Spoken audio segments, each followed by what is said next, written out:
Ну, по-перше, я хочу сьогодні згадати про звіт пана міністра в Верховній Раді. Для нас він виглядав повністю зрежисованим, в тому числі з запитаннями з зали, на які він просто читав з листочка. Це очевидно було і дуже видно, коли підготовлені відповіді наперед для нього вже лежали перед його очима.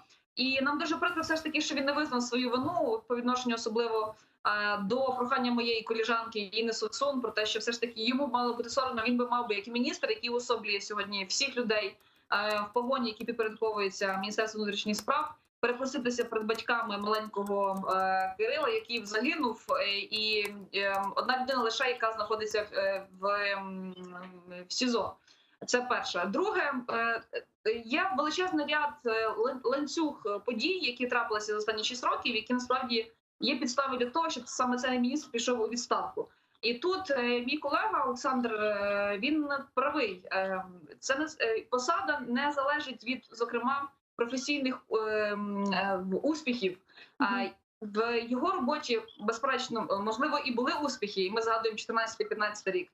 Проте ряд подій, які трапилися всередині структур МВС, і тут, до речі, не лише йде мова про Добробати, чи про Нацпол, чи про Нацгвардію і так далі. Ми не забуваємо, що під МВС знаходяться і Міграційна служба, Державна прикордонна служба, Державна служба надзвичайних ситуацій, до якої є маса питань і претензій, зокрема по розкраданню коштів.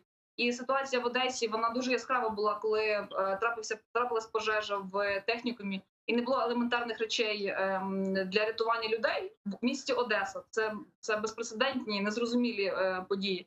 Ну а квіткою, каталізатором вже останнім, такою краплею стало, безперечно, і Кагарлик, і Бровари.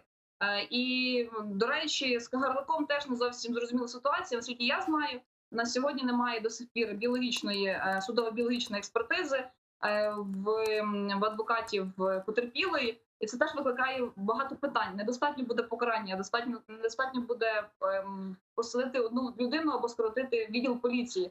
Це питання дуже системних речей.